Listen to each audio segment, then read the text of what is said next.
This is the Good Neighbor Podcast, the place where local businesses and neighbors come together. Here's your host, Tim Surber. Well, welcome back to the Good Neighbors Podcast. I'm Tim Surber, the host. The show we are about ready to do is just like all the others. We get together with owners, business owners, leaders, storytellers of Morgan County, and we want to introduce you to them because we believe they're part of the reason why this is a great place to live and work. As I said, I'm your host, and today we have a guest whose family has been picking up paintbrushes since right after World War II. You're going to really enjoy this one, I think. So joining me today is Bob Sands, and Bob is the founder and president of the Indiana Paint Company in Mooresville, a fourth generation painter. Folks, that's pretty cool, right? Who's been serving Central Indiana for more than 25 years. Bob, welcome to the podcast. Thank you, Tim. Really glad to have you. Now, you got a really neat story, so we may not get it all in this podcast, but I really want to go to where it started. It started back in the 40s. And I think your family has been painting since the 40s. Your grandfather, I believe, Mendel, is that right? That's correct. Okay. Came back from the 101st Airborne. Thank you for his service. And learned the trade from his uncle. So this is a family thing. What does it mean to you to be a fourth generation painter and now to have your son Joel coming up as the fifth? So yeah, we're in our family, we're pretty proud of the heritage of painting. So yeah, my grandfather went into the 101st Airborne because they were paying $1 a jump, and he was working at the bowling alley in Knox, Indiana, and getting about 25 cents an hour. So he thought that was a pretty good deal. Yeah. When he came back, he needed a trade, something to do to support himself. And so his uncle was a painter. And so his brother had learned sign painting from his uncle. So he was around Knox, Indiana, painting signs by hand. And my grandfather learned, decorative painting from him. Mm-hmm. And so it's really neat to be a fourth generation. It's like it beckons back to something very old, very historical. We take on things. Sorry, Tim. From our fathers, learn a trade, right? Right. So I'm proud to be a fourth generation. I really think painting's neat. I'm happy to have two of my kids involved with me in the company. It means a lot to care, to pass it on. Yeah. Yeah, I understand that. My sons worked with me in of my earlier years when I was doing low voltage work, and they did a lot of work for me and everything. And it was really a different style when you have your family in there, isn't it? It's a different whole feel and everything. There's goods and bad parts to it. Not bad, but challenging parts to it when you have family members in there.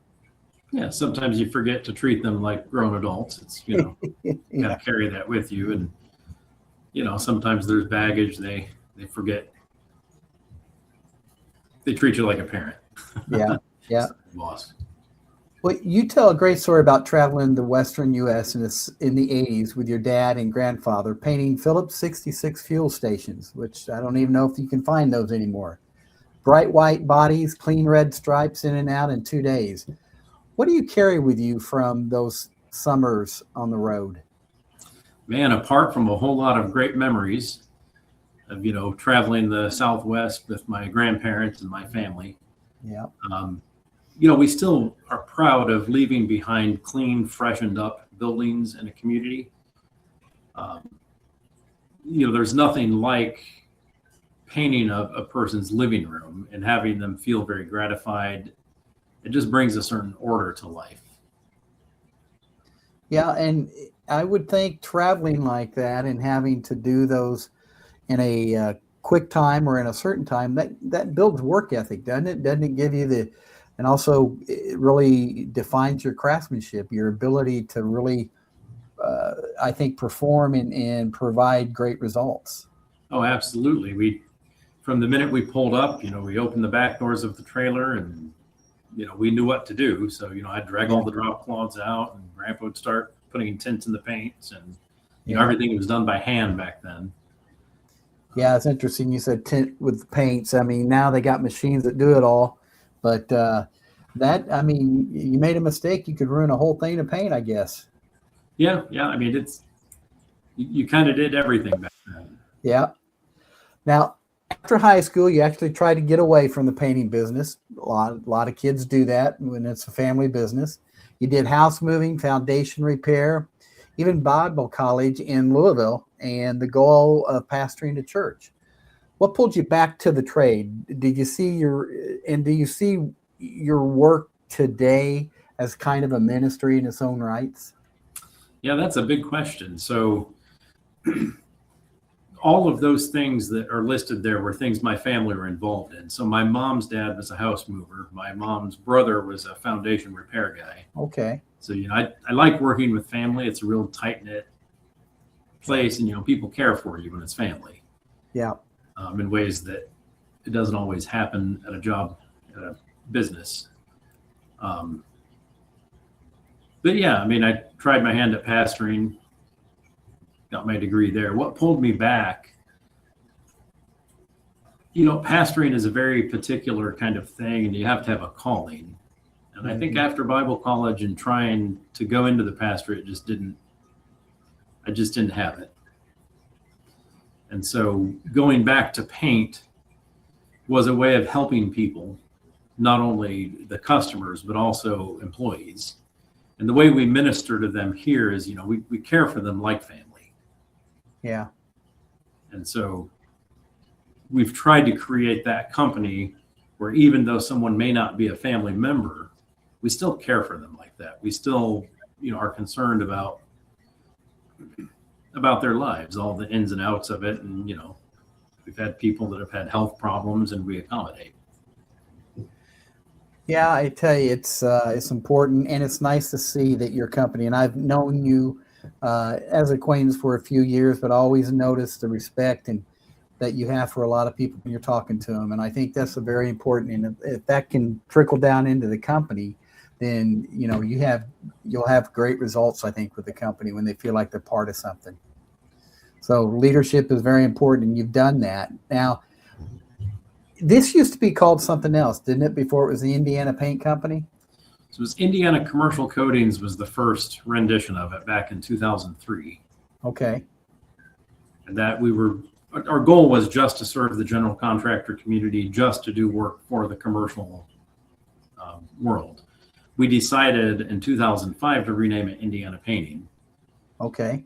And the goal there was to serve residential customers. There's something about that relationship that is very special. You're entering people's homes. It's a very kind of intimate space for them. And we just felt like with our background and our heritage, entering that space, we could do so very respectfully. We could do so with an employee group that understood that. That's a sacred trust. Yeah.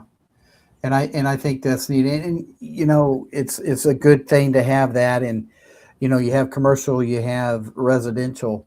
You're a full-fledged company that can help in any situation, which is awesome. And, one of the things that I've noticed is that your mission statement says you don't pay until you're satisfied. Now that's big, right? Because I've been working with service companies for years and years and years. And you rarely find anybody that's like that, especially when you get into construction jobs and things like that. How does that guarantee actually show up day to day on a job site? And how has it shaped the kind of painters that you hire and train?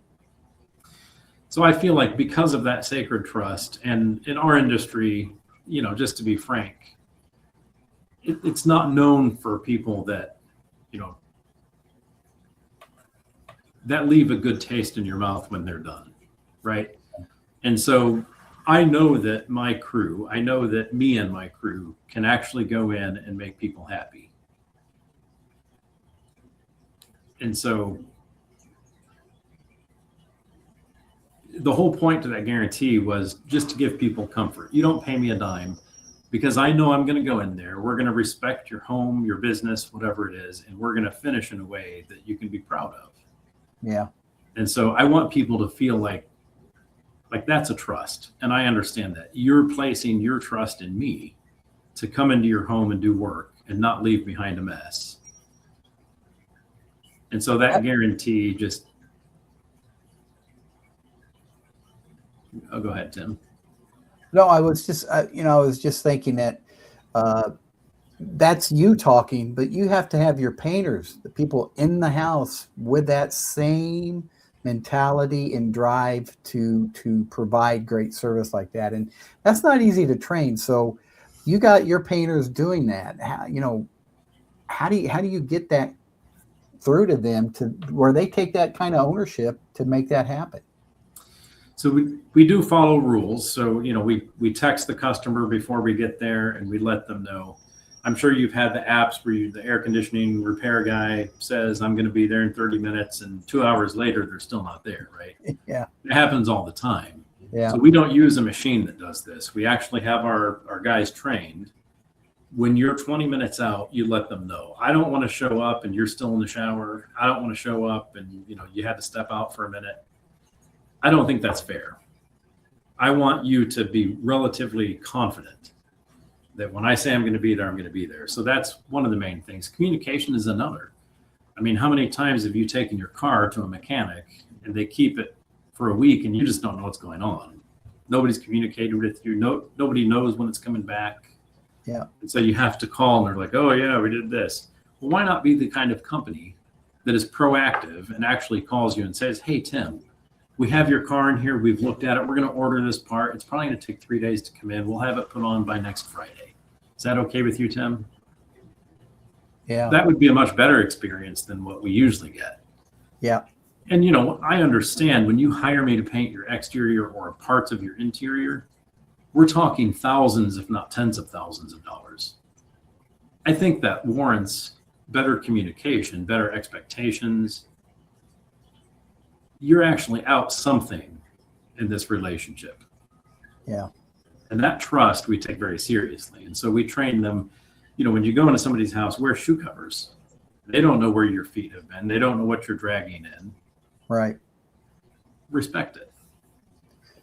And those are the companies that not only make it, but they survive the years, right? That's really how you survive and grow and become really an icon for the community and longevity in your community. And I think that's important. Now, you and Janet, you guys have 9 children. Awesome. We had 5, and I thought that was a lot, but 9's a lot. And several of them work in your company. Now, Joel is your production manager, right? Overseeing crews and vehicles in the shop. That's so correct. What's it like working alongside with your kids? What's the hardest part about being both dad and the boss? And we kind of touched on it at the very beginning, but go a little bit more into it. First of all, it's very gratifying. It's